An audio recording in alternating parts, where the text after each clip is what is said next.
Hello, everyone. This has been such an amazing day, and I appreciate everyone staying around for all these important discussions. And of course, this just a reminder, we have more events going on today at the end of the hall, and of course at the forum over the next 2 days. So I hope to see as many of you as possible. But I'm very delighted to really frankly introduce this discussion. The experts are next to me, so I'm just here, I guess, as window dressing at some point, right? I'm going to introduce my guests and then hopefully have a very spirited discussion about titled "From the Fall of Saigon to Political Participation in the U.S." And I think it's quite, timely, this discussion right now in light of everything that's happening in this country and frankly overseas. For first, my two wonderful guests here, I want to introduce Professor Lan Cao. Professor Cao is the Betty Hutton Williams Professor of International Economic Law at Chapman University. She joined the Fowler School of Law in 2013 after serving more than a decade on the faculty of William and Mary Law School, where she was the Boyd Fellow and Professor of Law, and among many other accolades. So we're very delighted to have you. And Hoi Trinh is the founder and former executive director of Voices, or Vietnamese Overseas Initiative for Conscience Empowerment. Mr. Trinh obtained his arts and law degrees in 1995 at Melbourne University and his master's degree at Oxford University. So delighted to have both of you to begin this discussion. But I think, right, you'll start? Yes. I'll stand. Yeah. All right. Good afternoon, everyone, and thank you for staying back for the last talk of the day. My name is Hoi Trinh. I'm a 55-year-old Vietnamese Australian American, currently living in Huntington Beach, California. I must say I'm not qualified nor an expert to be here standing in front of you at this prestigious university to talk about the 50th anniversary of the end of the Vietnam War. Because I was only 5 years old when Saigon fell and the Republic of Vietnam, the country that I was born in, ceased to exist. So really, I'm standing right here in front of you, reflecting on the past, more for my father and his generation, precisely because their voice is often ignored, misunderstood, and to this day, still filled with pain and anger and sorrow. 50 years later.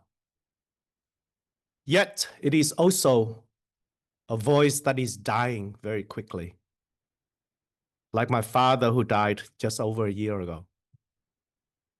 So for what it's worth, I would like to first share with you my family history. It's just a 6-minute video clip that I did for my father and our family as he was dying from colon cancer last year in Melbourne, Australia. I wrote down my thoughts a few days before he passed without his knowledge and recorded the day before while holding his hand because it was his request for me to do so after learning that I had written one. If anyone had asked me how I would like to commemorate and reflect on the 50th anniversary of the end of the Vietnam War, this is it. It's an opportunity for us to learn what has taken place since, the lessons we have drawn, and how it is now part and parcel of who we have become. Please watch.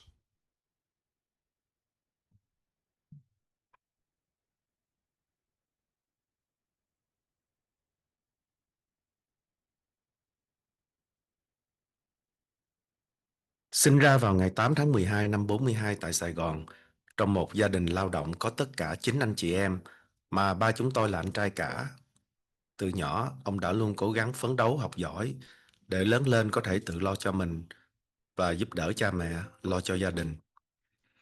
Vừa lấy được văn bằng trung học đệ nhất cấp, ông đã xin vô học chương trình sư phạm cấp tốc vào năm 60, lúc tuổi chưa tròn 18. để ngay sau khi ra trường có thể làm thầy giáo dạy học giúp gia đình. Lương lãnh được bao nhiêu là chỉ biết đưa hết cho má. Bởi vậy khi được hỏi trong đời điều gì làm cho ba hãnh diện nhất, không ngần ngại, ba chúng tôi đã trả lời một cách rất thành thật và ngắn gọn, giúp cho bà nội lo mấy đứa em. Sau khi ra trường, ba chúng tôi đã được cho về Dầu Tiếng ở Bình Dương làm thầy giáo dạy tiểu học 3 năm trước khi chuyển về Lái Thiêu ở ngoại thành Sài Gòn tiếp tục đi dạy. Đây cũng là nơi mà ba chúng tôi đã tình cờ gặp mẹ. Lúc ấy cũng là một giáo viên. Trong một buổi trình diễn văn nghệ dã chiến mà ba đã được nhờ đệm đàn guitar giúp cho mẹ hát bài Không Bao Giờ Ngăn Cách của nhạc sĩ Trần Thiện Thanh.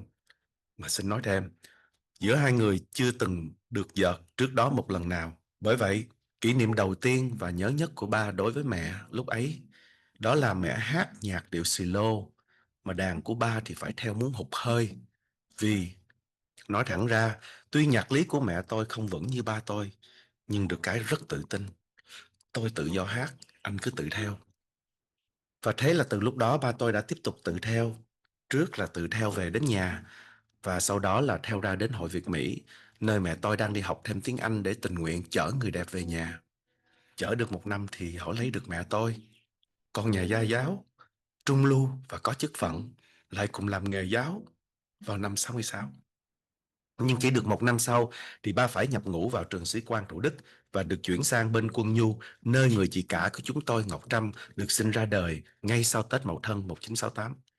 Sinh ra khỏi quân đội vào năm 70 để trở về với nghề giáo.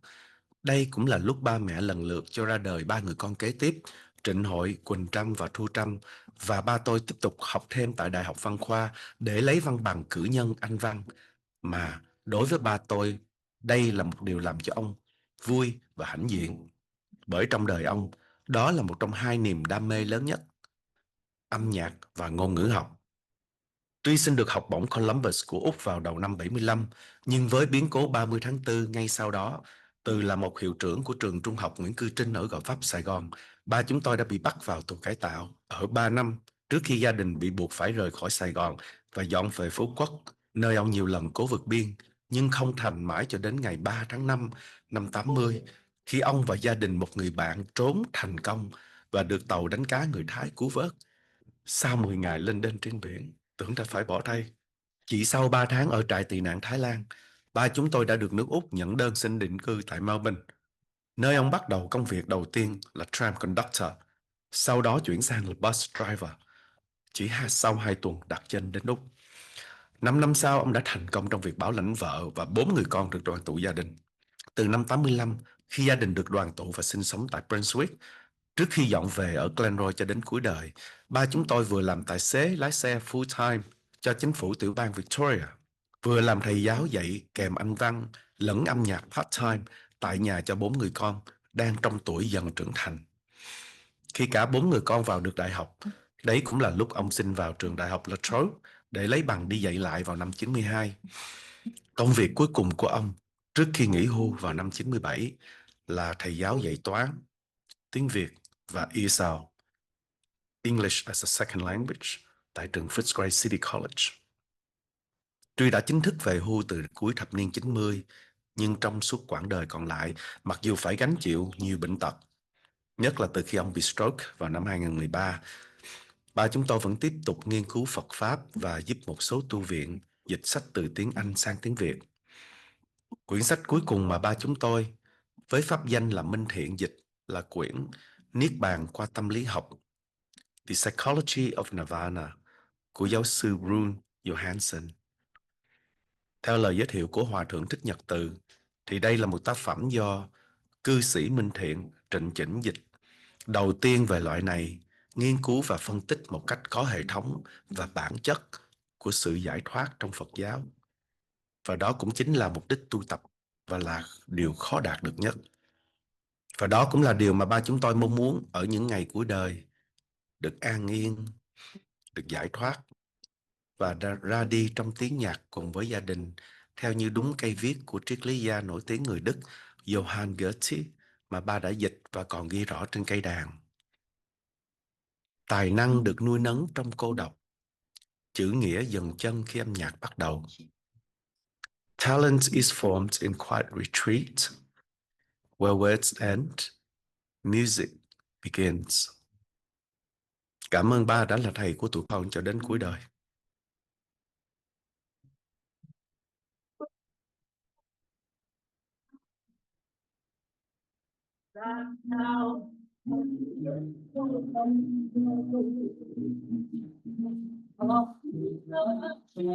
Thank you. Thank you.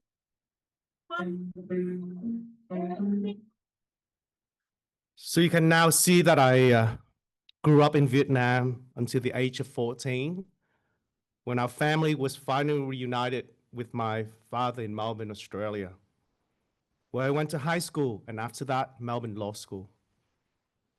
At the time in the early 90s, the biggest humanitarian crisis facing our community was the boat people exodus. And precisely because of my background and how my father was a boat person, I started to volunteer in Hong Kong, helping Vietnamese refugees there before Hong Kong was returned to China in 1997. After that, I moved to the Philippines, where there were approximately 3,000 Vietnamese boat people stranded since 1989.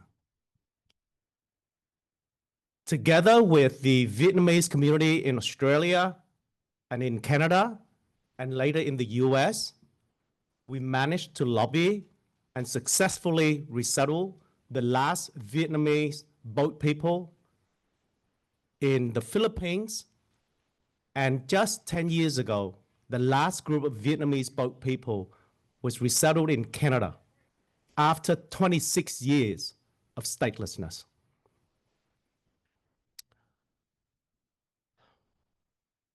So you could see that hundreds of thousands of Vietnamese were imprisoned at the time up until the 90s. And they were imprisoned in Southeast Asia because by that time, compassion fatigue has set in. Vietnam has started to change for the better. So refugees from Vietnam were no longer welcome. That's why they were stuck in camps for over 16 years, and in Thailand for 26 years. One would ask, if the war had ended, why were people still fleeing the peace? Well, to answer that question, one would have to reckon with not just Vietnam's past, but its present and future. The truth of the matter is, there are still refugees from Vietnam. Not thousands, not boatloads of people, but scores of them. Journalists, writers, lawyers, independent civil society activists. They are still being prosecuted and persecuted for their work, just like my dad decades ago. After all, the only party allowed to run for elections and govern Vietnam to this day is the Communist Party of Vietnam. And for those outside of Vietnam, like I, who dare to speak up, to set the record straight, not only our voice is being denied and distorted, our mere presence in Vietnam would pose such a danger to national security that it's been 17 years since I was last allowed to return to the place where I was born. But do not despair, because there's this Vietnamese saying that I always find revealing and comforting. Trong cái rủi có cái may. In misfortunes, you will find luck. Without the events of 1975 and its aftermath, you can now say with certainty that I wouldn't be standing here in front of you today. sharing with you my family history and therefore our community's history. It's a community that has risen from the fall, a community that has given birth to so many great talents and achievements around the world.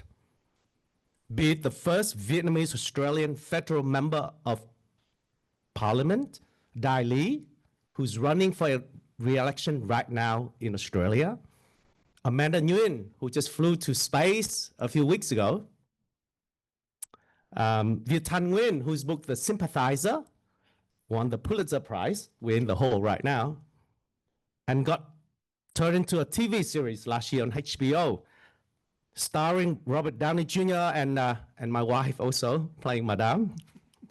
And, or indeed closer to home, with John Phang, Linh Hằng Nguyen, Tony Bui, and Chị Lan Cao, all successful in their own creative ways, and all sons and daughters of Vietnamese refugees since 1975. As for me, I would have never thought that 50 years on, from being the son of a refugee who spoke no English until the age of 14, I'm actually now the personal spokesperson for the King of Bhutan in his endeavor to build a free, democratic, prosperous, and mindful society in the southern part of his country, bordering India, called Gelaphu Mindfulness City. It's a sort of society that my father and his generation also tried to fight for 50 years ago.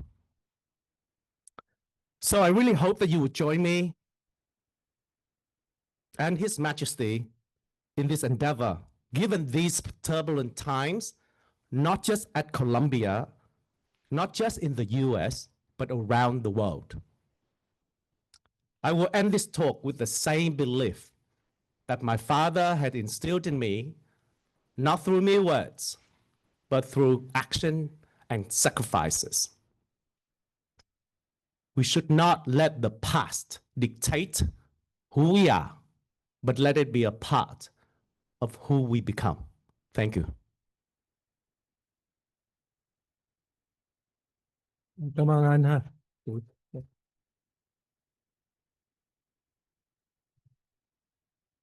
Thank you, Hoi.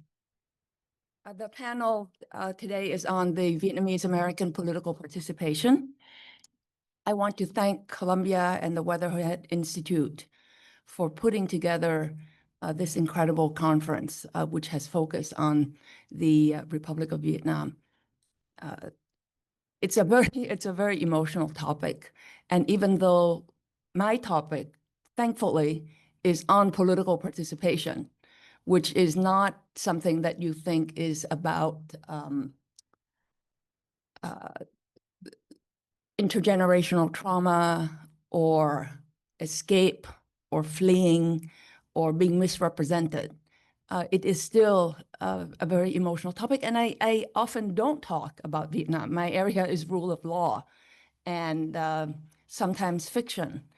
So to venture into this topic, regardless of the nominal name of the panel, is quite difficult for me because today is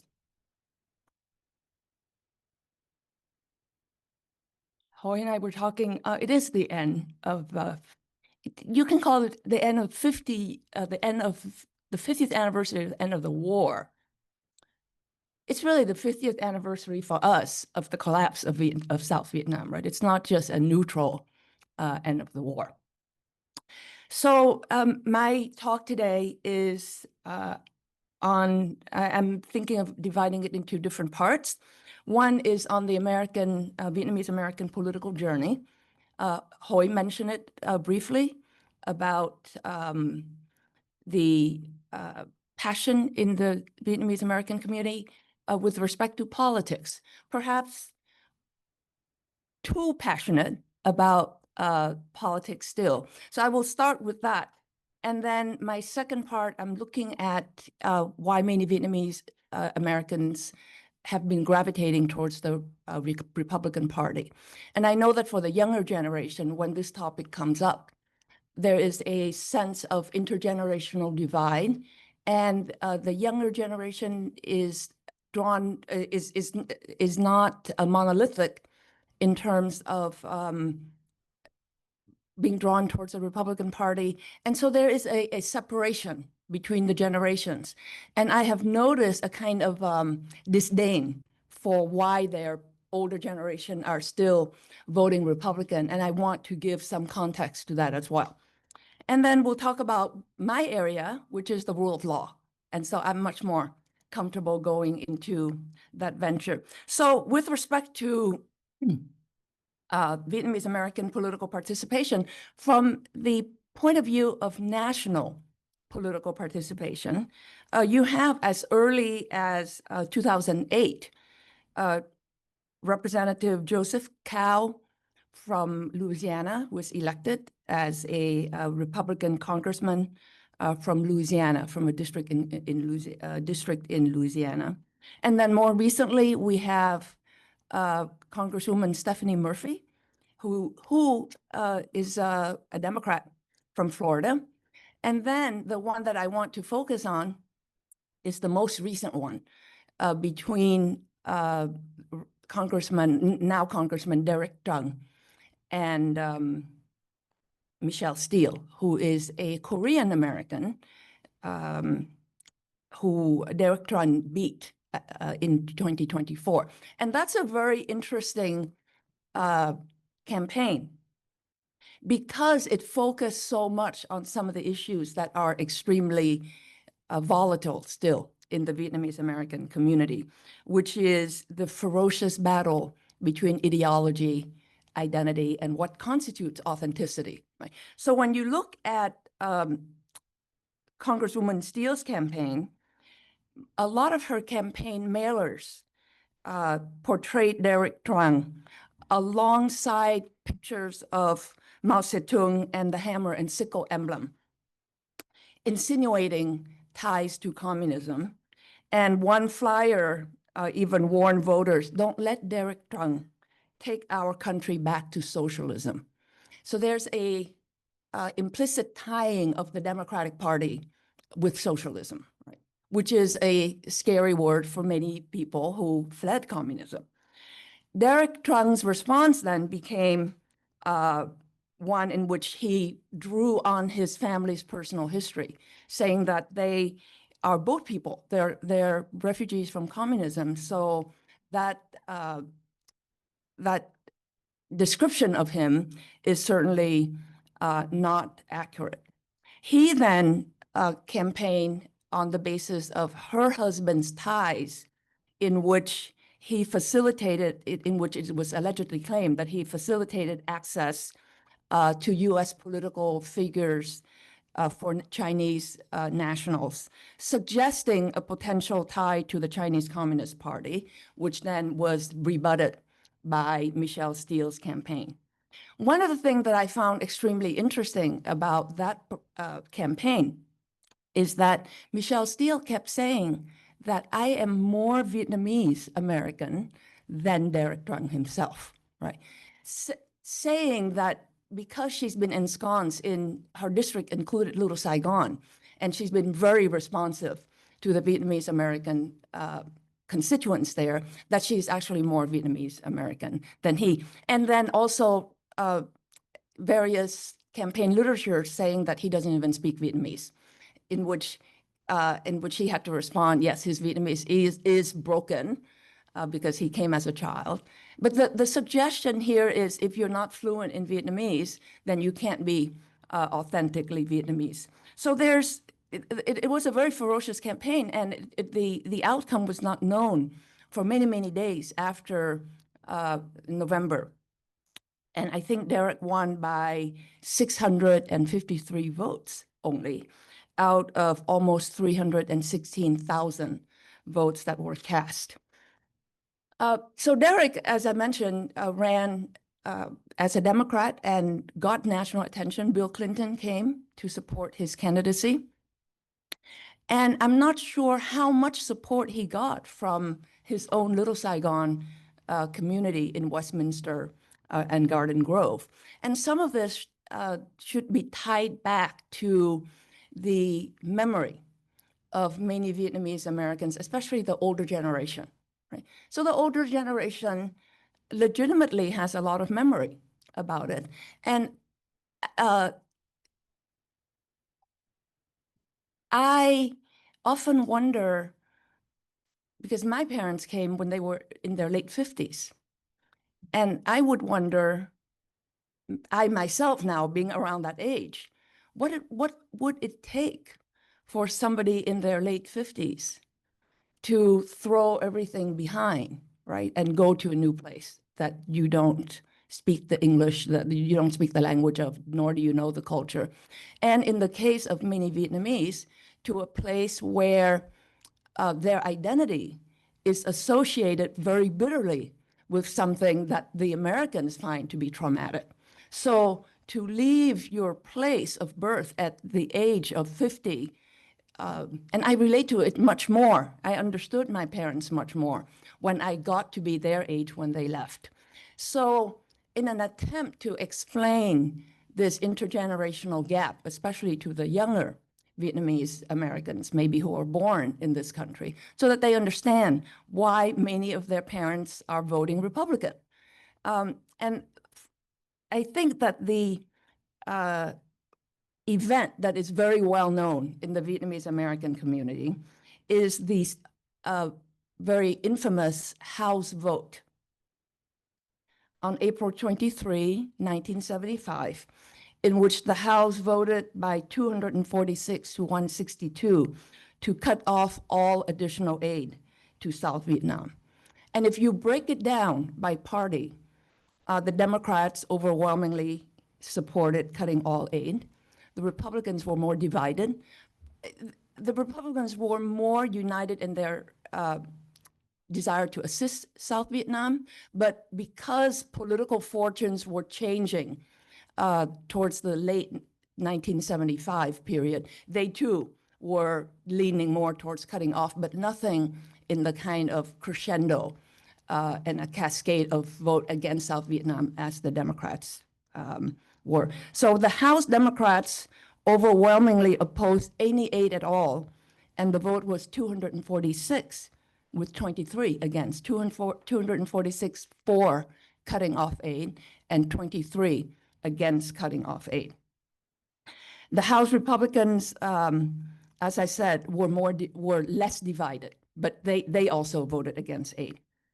With respect to the last campaign, there was a lot of attention focused on President Joe Biden's stance with respect to how he voted as a senator when South Vietnam was collapsing. So in Vietnamese language newspapers, it was very well known that in 1975, as a young senator, Joe Biden expressed vehement opposition to provide additional military aid to South Vietnam. And during a tense meeting with Gerald Ford and other senators, Biden stated, "I will vote for any amount for getting the Americans out, but I don't want it mixed with getting the Vietnamese out." So that has been dissected and maybe distorted to create the impression that he was against getting Vietnamese out. I don't think that that's necessarily accurate. He was just saying that the disbursement by Congress should focus first and foremost on getting Americans out. He's not against getting Vietnamese out, but that's less of a concern for him. It should also be stated that he later supported the Indochina Migration and Refugee Assistance Act of 1975. So Biden voted for that, which facilitated the resettlement of about 130,000 refugees from South Vietnam, Laos, and Cambodia into the United States. Now, it should also be added, regardless of the aid which was being cut off or President Biden's stance as a senator, it was very well known that the Democratic Party was not that welcoming of Vietnamese refugees. So when you think of Democrats now, you think they're very welcoming of refugees, and it's the Republicans that are less. Not so in 1975. Then Governor of California, Jerry Brown, newly elected, refused to allow South Vietnamese refugees to be temporarily housed at Camp Pendleton, which is a camp in California, in Orange County. I think it's Orange County or San Diego. And later, he relented under federal pressure. He also personally tried to prevent planes carrying South Vietnamese refugees out of Vietnam from landing at Travis Air Force Base, which is right outside of Sacramento. And that's for a variety of reasons. He said, we have enough trouble in California as it is. So you understand that many Vietnamese who fled, especially in 75, were Northerners who had already fled once in 1954 and then fleeing again in 1975. So if it is hard for the younger generation to understand why they're mired in the past and seem to be still, holding a grudge, so to speak, I think if you have that sort of trauma, many of them came after being in decades in re-education camp, that framework should be within the framework in which we look at our parents' generation, regardless of what your current political stance is. That is the framework that they went through, and their identity was forged through that period. Now, let me speak a little bit about how Vietnamese Americans hold very, very passionate views about the Vietnam War and its historical legacy. And I'm interested in placing it within the context of the rule of law and particularly the First Amendment and what it means. Right? So first of all, the First Amendment is actually only binding on the federal government. Right? And then it is subsequently, after the Civil War, binding upon the states as a result of the 14th Amendment. So when we speak of the First Amendment, it's not applicable to private citizens or private universities. And to the extent that private universities embrace the First Amendment, it's out of their own volition and their own sets of due process and rules. But Vietnamese Americans are very passionate about the issue of the war and the consequence and repercussions of the war. So I just want to place a little bit, whether we call it First Amendment or not, it's the concept of free speech in general. I don't want to take too much time discussing individual cases, right? But anybody who wants to discuss specifically First Amendment law, I'm happy to talk about it, especially we're in the School of Journalism here. So I would say there are two very important strands about the First Amendment. The number one strand is that prior restraint is heavily disfavored, right? So you should not have to get permission from the government to say, this is what I plan to speak, before you get a license or a permission to congregate. So there's no content, substantive analysis by the government first to see, do we need to allow you, do we need to agree with your substantive speech? So huge prohibition against any form of prior restraint. If there is any regulation at all, it is that it must be content neutral. And the only regulation allowed is what we call time, place, and manner.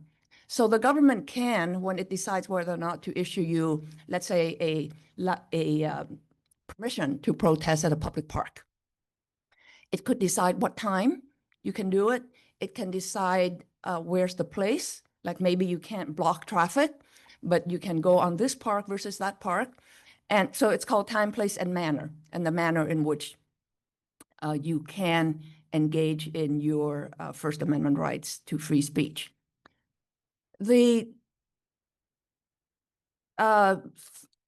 Another big thread is the idea that free speech is going to be subject to what we call the marketplace of ideas. So in the US, unlike Germany, for example, there's no such thing as hate speech. It's not as if you say, oh, your speech is hateful, and so therefore it is unconstitutional. No.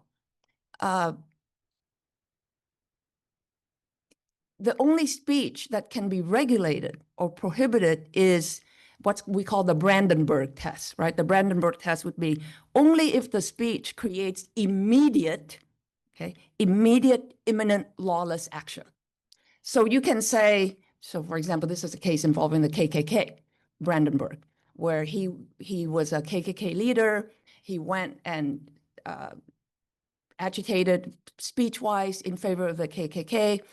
And Ohio had a law that prohibits advocating violence or unlawful methods of terrorism, and the Ohio law was struck down.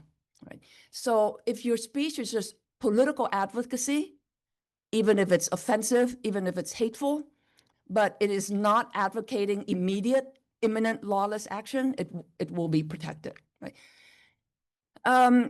The second issue with respect to what the First Amendment favors versus prohibits is what's called the marketplace of ideas, as I've already hinted, which is that if you have speech that is really offensive, it should be treated, we should respond to it not by suppressing it or prohibiting it, but by encouraging additional speech.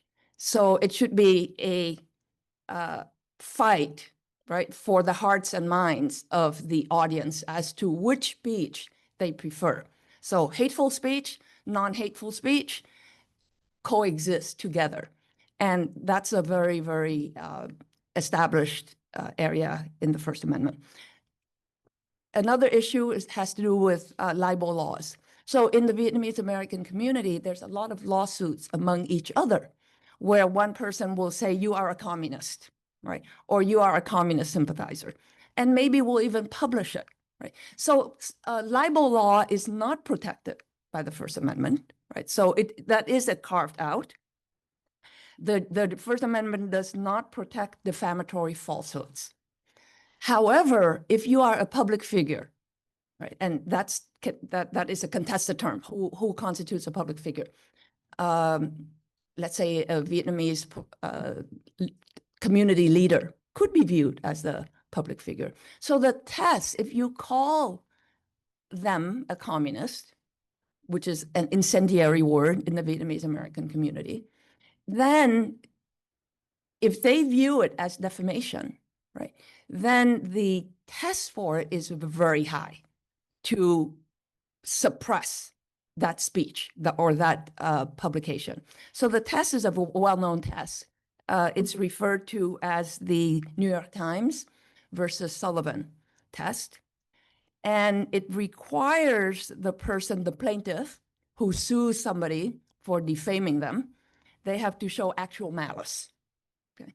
Actual malice with the knowledge that the statement was false and with reckless disregard for the truth. So it's, because the Vietnamese American community is very passionate and still may be traumatized by all of this, there's a lot of back and forth about who is a communist, who is not a communist.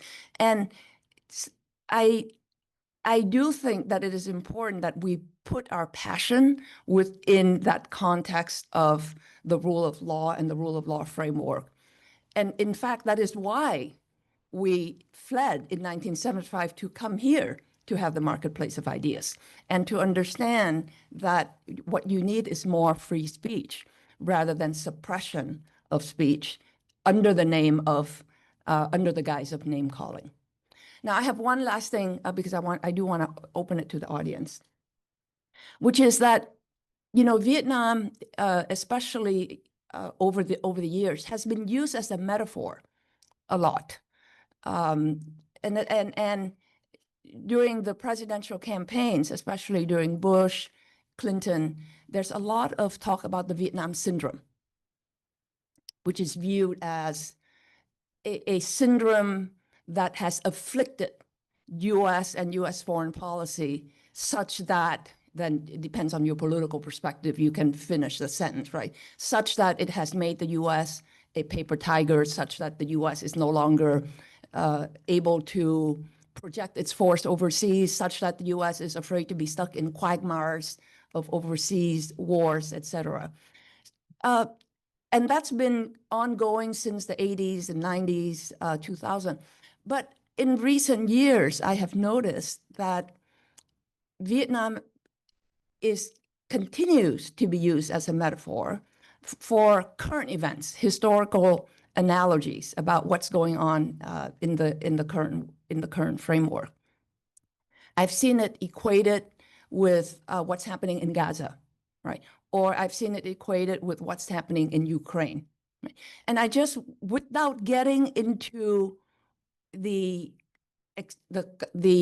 complexity and the equally divisive and passionate debate on Israel and Palestine, okay, because that's not what I'm getting at. I do want to say a few things about how Vietnam is being viewed, right? And I want to say how I view the war, at least, let's say this. So a lot of the question centers around whether or not South Vietnam was legitimate as a country. And it is important, I think, to say that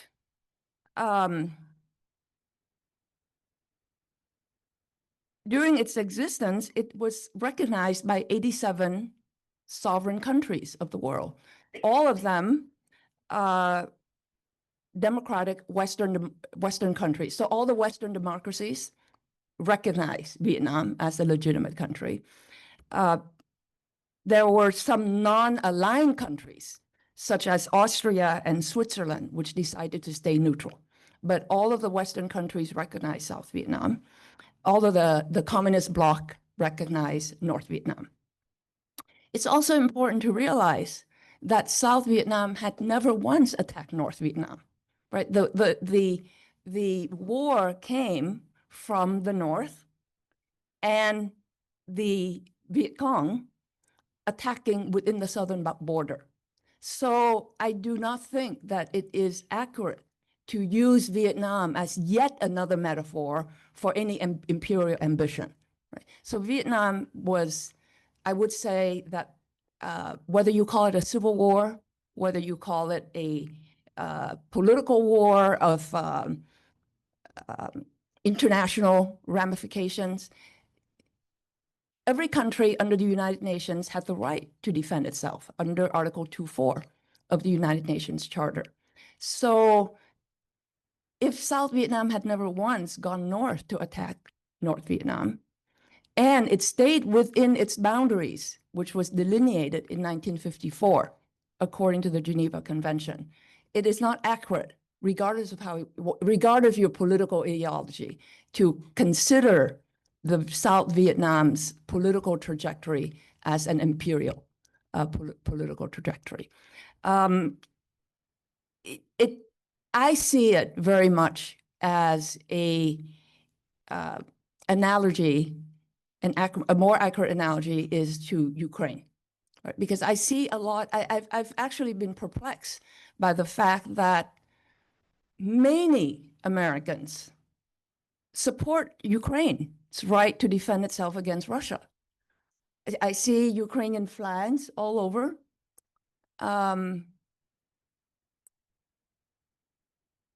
And the same people who did not want South Vietnam to be able to survive seem very passionate about Ukrainian existence and legitimacy.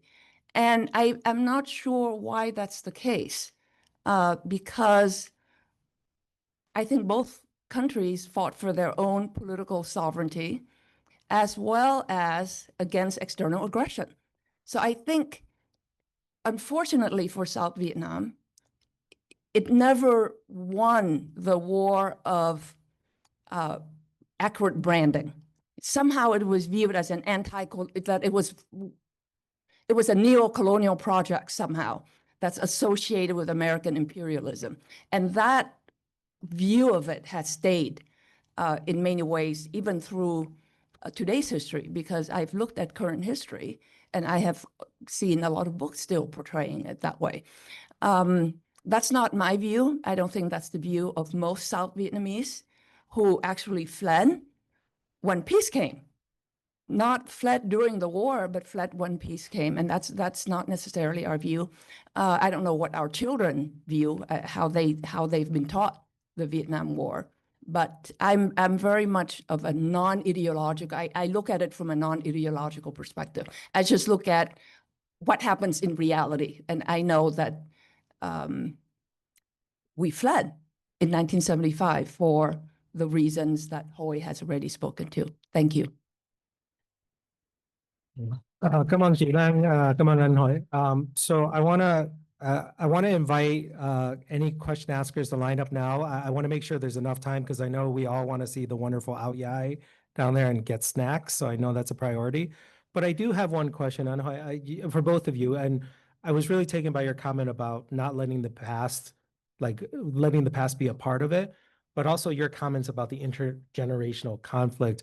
The 50th anniversary is important for a couple of reasons. It's a big round number. We like big round numbers, but more so enough, it gives us enough time to reflect, right? Enough time has passed, but also significantly, your father passed away last year. My father passed away several years ago. A certain generation is now going away. So I guess my question is to you, with that in mind, for the next 50 years or so, where are we going politically? Where are we going with these kind of this idea of everything that you've talked about in terms of our political activism, right? Where one generation is dying off and another one is here. So where do you see the future going, either individually or as a society? Yeah. Well, as a society, you see Vietnamese American political participation.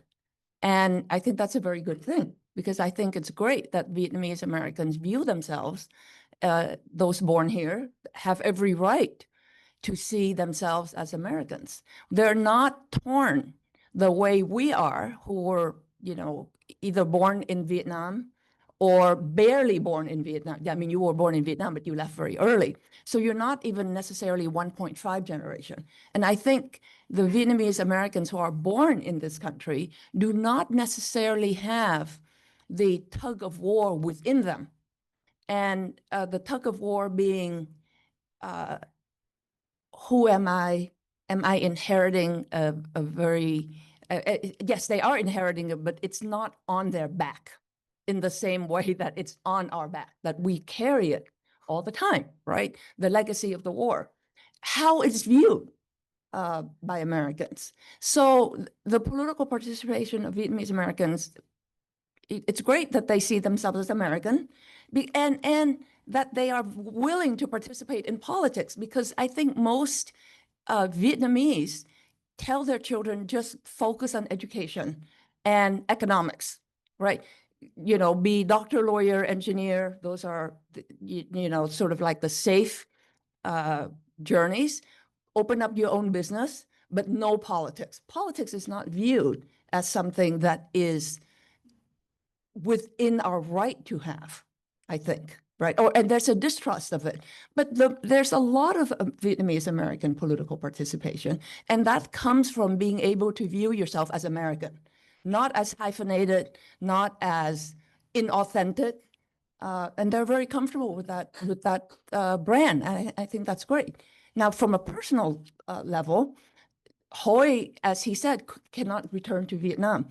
I have returned to Vietnam multiple times, but always teaching things like commercial law, contract law, corporate law, securities law, which are things that are very much in alignment with what the government is willing to embrace, which is to move the country along an economic path without necessarily allowing the economic path to any way impact it's like an iron curtain between politics, right, and economics. So my area is totally economics. And so I've gone back multiple times, unlike Hoi, who does political work and cannot come back. Both of us have participated in the Bhutan Gelefu Mindfulness Project, and we've both said we love the idea of a startup city, which Bhutan is building, founded on on a third way of development, not predatory capitalism, not growth at all costs, but growth in harmony with nature and with animal rights and with Buddhist compassion, which is the project that we've been working on in Bhutan now for the last 2 years. And we wish we could do the same in Vietnam. That's Hoi's wish. Thanks for the question, Zui. For me, I've got to say I've never been a politician. I actually have to add to what Professor Lan just said. I don't actually do political work. I've always been a human rights lawyer, and I believe in truth-telling. I believe in setting the record straight. I wish that in the next 50 years, sooner rather than later, I will be able to return to Vietnam and to say these things, not through a political lens, but through a humanitarian lens. That's my wish. As for now, yeah, I'm happy to be the spokesperson for the King of Bhutan to build such a society that is free, that is democratic and mindful. It's a society that my father was fighting for, I would love to fight for, so that we're going to get it to the end. So yeah, that's my answer. Yeah. Great, thank you. I'm going to open up to questions. Yep. Hi, my name is Nguyen. I teach at UConn. My question is for Lan Cao. I really agreed with the first part of your presentation and disagreed a lot with the second part. But I want to ask you about the first part. I thought you did a really good job of laying out sort of the politics of the Vietnamese American community, and especially with the older generation. It hits me that what I've noticed is that I often hear an articulation of Vietnamese American politics based on the refugee experience. And that articulation can sometimes be very left-leaning, like we have to support refugees because we were refugees, or it can be very right-leaning, like we have to do everything to fight communism because it's evil and we flooded. And so that articulation of Vietnamese American politics is almost always based on the refugee experience. I was wondering if you are interested in or have heard an articulation of Vietnamese American politics that is rooted not in the refugee experience, but in the RVN experience, in the experience of this semi-democratic, semi-authoritarian regime that existed for 20 years. Do you mean the political participation as a reflection of inheriting the Republic of Vietnam legacy? Yeah. And it's very cool. Well, I don't think that, I mean, like Derek Trunks is a son of boat people. So I'm assuming, I don't know him, but I'm assuming that his parents fled as a boat person because they don't want to live under communism. I don't know whether his parents are members, are like ARVN members. But I don't think that there's any, I mean, the political participation is based on, you're right, more on the fact that they are children of refugees, the ones who have been running. I don't know of any who run on the basis of we have to honor the Republic of Vietnam. Like this is a continuation of the Republic of Vietnam. I have not heard that specifically articulated. But in private conversations, there are people whose fathers were in the Republic of Vietnam in one form or another. And in those conversations, I have not really heard them portray it as some kind of Garden of Eden at all. You know, I think that we are all very well aware of all the flaws of the Republic of Vietnam because it is one of the most well-known flaws of every country in the world, which is look at all the messes that it was faced with. So I don't think there's any idealistic view that it is a full democracy, not that the US necessarily is either. So I wouldn't use the US as a great model of rule of law and democracy. But you know, I agree with you that it's more about the experience of the refugee and less about continuation of the Republic of Vietnam, and if at all, never in an idealizing way of the RVN. Hi, I'm Martina Nguyen. I am a history professor at Baruch College, City University of New York. I was in the previous panel.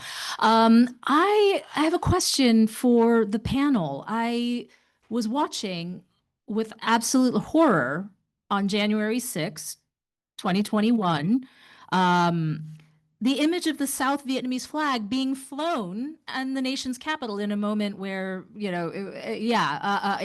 an unpeaceful transition of democracy. And as a child of parents who supported the Republic, this has been an ongoing thing for me, like thinking through. I've also seen memes that connect the Southern Nationalist Republic with the Southern Confederate. It's boggling to me, this politics. And I was wondering if you could help unpack some of this.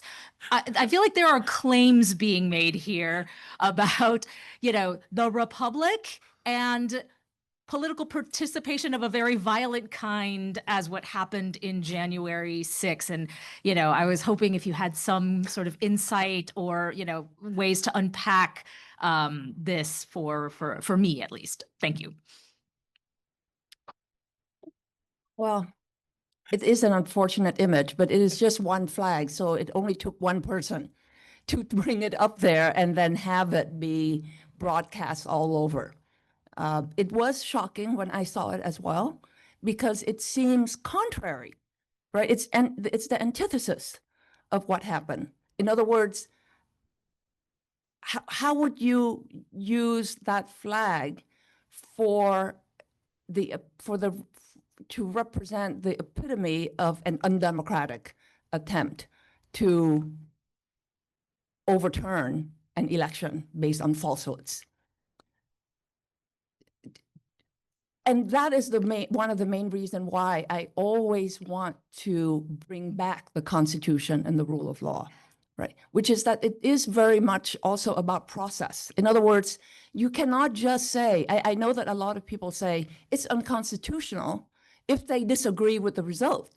No, sometimes the result of interpreting the Constitution authentically may lead to a result you don't like, but you still need to address it within the rule of law framework, right? Not make up a falsehood that it's a rigged election. That's my point. There are voices within the Vietnamese American community that equate in very incendiary terms the Democratic Party with communism. And so very often one has to engage in, so if that's the case, then a Democratic win against, a win by the Democratic Party, Biden, against Trump, who seems to be more anti-communist, according to these people, is something that they have to continue fighting, that this is now a continuation of the Republic of Vietnam in the US, which is a really distorted way of understanding all of this. I'm just trying to unpack it myself, right? I can't even relate to it, but that's how I would see it, that the Republican Party is more like the Republic of Vietnam than the Democratic Party, which is aligned with communism and which had done ill will, had expressed ill will against the Republic of Vietnam. So it's like payback. It's payback time, right, against the Democratic Party. And it's also a lack of understanding, really, about American constitutional structure. It's just sort of like, we want to drown out your voice. It's whatever gets the result, which is not what the rule of law is about. We're not talking about a revolution. We're talking about constitutional democratic process. And I think many people who participate in that don't understand the US Constitution. Thanks for the question. I can only share with you my own experience relating to that event. I've been a human rights lawyer all my life, and I used to go to Congress a lot in in 2000. That's actually when I met Liên Hằng when she was still a student in DC. And, you know, for me, the Congress was like a temple of democracy, you know. And when I saw what happened, having a voice in the community and being sort of an advocate for Vietnamese refugees for decades. I know quite a few Vietnamese community leaders, not just in the US, but around the world. And I thought that I should speak up. So I wrote an article on the BBC Vietnamese service. As a result, not only I got kind of disconnected and banned from going to certain events organized by the community, but my own family members, extended family members, kind of just had to call my mom and dad and complain to them about how could I do that? How could I write such an article denouncing such action? I would just like to add that it's not just about Democrats and Republicans. I mean, looking at from an Australian perspective, it's also got something to do with Trumpism. It's almost like a cult. I'm not sure if I'm going to be persecuted for this, but yeah, it's almost like a cult. And let's just say that the Vietnamese community in the US is quite different from the Vietnamese community elsewhere. In Australia, we pretty much only have one type of Vietnamese, and that is the boat people. We didn't have the 1975 exodus, resulting in 140,000 Vietnamese resettled in 75 right here in the US. We don't have that. I analyzed it that that community, they don't have that much to do with Vietnam and therefore the Chinese aggression and therefore how President Trump was seen as anti-China. Therefore, they will support President Trump no matter what. And then there's the boat people exodus, also here in the States. And then there are also two specific groups that are in the US, but not elsewhere. The first group is the HO group, those that were heavily persecuted by the communists after 75. The families were forever split. As a result, the anti-communist sentiment is very strong. You don't have that in Australia or Canada. And then there's also another group, the immigrant groups, you know, the ones that come over here because they got reunited by their brothers and sisters and fathers. They're very apolitical. As a result, the community over here it's like there are four distinctive groups and they don't quite agree with each other. And as a result, you will see things like that. You know, in Australia, we just don't have it. In Canada, we just don't have it. So I can only look at that from an Australian perspective rather than an American perspective and through my own experience. Yeah. But that's okay, you know, it's the price that we have to pay for speaking up. I mean, I would love to still go back to Vietnam and visit the country and do this truth-telling and truth-sharing. But if truth-telling and truth-sharing means that I can't go back to Vietnam, so be it. It's the price you have to pay. Great. We have time for one more question, so perfect. And Professor Heng told me to tell y'all that you have 30 seconds each to answer my question. My name is Ethan Josvitz, and I'm in Professor Heng's Vietnam history class. I thought it was really interesting learning about the boat people and then, you know, hearing you all talk about it from personal experiences. My grandfather is a Holocaust survivor, so I grew up hearing those stories. And in the Jewish community, there is the challenge of keeping the voices alive. So my first question is, you know, how are you all keeping the voices alive of the boat people? I was moved by your video of your father's story. Thank and you. then my second question is, how does the younger generations and, you know, Vietnamese Americans that were born in America, how are they viewing today? And are they seeing it as the fall of Saigon or the end of the Vietnam War? Okay, I'll go first. How do we keep this voice alive? I would say by having some courage. People like me, one should have the courage to stand up here and to share the story, regardless what's going to happen next. I've got to say, thanks to Liên Hằng and John Fang and Tony Bui for organizing this event. This is how we kept our voice alive and well. Yeah. Do you have anything to add, Yilan? Well, we have conferences, I write novels.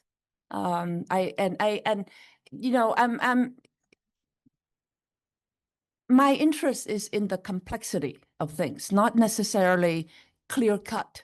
So anytime that there is something that is ambiguous, that while there is truth, there is still ambiguity within the different truths. Like even as Hoi said, even in the Vietnamese American communities, there are 4 different truths.